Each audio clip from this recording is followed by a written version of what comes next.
নমস্কার বন্ধুরা, আপনারা সবাই জানেন ওয়েস্ট বেঙ্গলের 2026-এর চূড়ান্ত ভোটার তালিকা প্রকাশিত হয়েছে। কিন্তু এইবারের লিস্টে অনেক বড় বড় রদবদল দেখা যাচ্ছে। কারোর নাম বাদ যাচ্ছে, আবার কারোর নামের পাশে লেখা আছে আন্ডার অ্যাডজুডিকেশন বা বিবেচনাধীন। কিন্তু অ্যাকচুয়ালি কাদের নাম বাদ গেল বা ভবানীপুর থেকে নন্দীগ্রাম পর্যন্ত এই যে হাই ভোল্টেজ সিটগুলো, এদের অবস্থা কি, এটাই আজকের ভিডিওতে আলোচনা করব। লিস্টের অনেক জায়গায় আপনারা দেখতে পাবেন অ্যাডজুডিকেশন লেখা আছে। এর মানে কি? এর মানে হলো এখনো এই ভোটারদের নিয়ে চূড়ান্ত সিদ্ধান্ত নেওয়া হয়নি।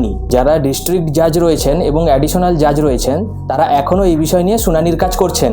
এখন মাইক্রো অবজারভার আর বিএলওদের স্ক্রুটিনির প্রোগ্রাম শেষ হলে এই নামগুলো তখন ধীরে ধীরে প্রকাশ হবে। আর যাদের নামের পাশে এই কথাটা লেখা নেই তারা কিন্তু অ্যাপ্রুভ হয়ে গেছেন, তারা পরিষ্কারভাবে ভোট দিতে পারবেন।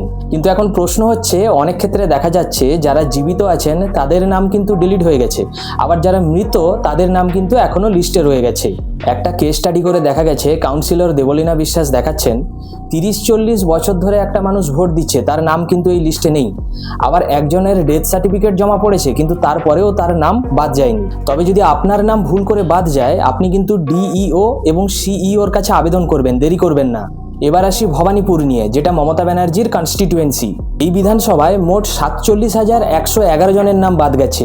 এখানে ফাইনাল লিস্টে 2,324 জনের নাম পুরোপুরি বাদ পড়েছে, আর 14,154 জনের নাম এই বিবেচনাধীন পর্যায়ে রয়েছে।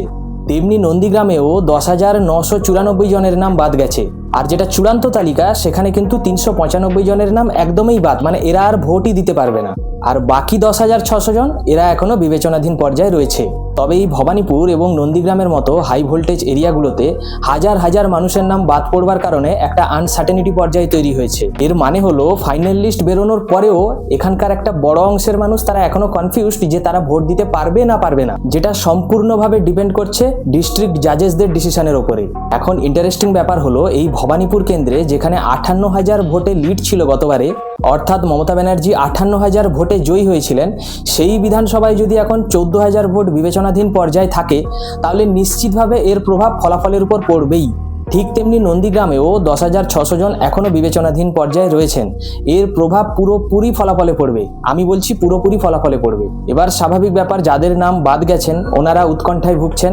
আপনাদের ক্ষেত্রে করণীয় হচ্ছে ইমিডিয়েট ডিইও এবং সিইওর সাথে যোগাযোগ করুন। সুতরাং এবারের ভোটার লিস্ট কিন্তু শুধুমাত্র একটা সংখ্যা নয়, যেটা একটা লিগ্যাল এবং অ্যাডমিনিস্ট্রেটিভ চ্যালেঞ্জ হয়ে গিয়ে দাঁড়িয়েছে। ভিডিওটি ভালো লাগলে অবশ্যই লাইক, শেয়ার এবং সাবস্ক্রাইব করবেন। পরের ভিডিওতে আবার দেখা হবে।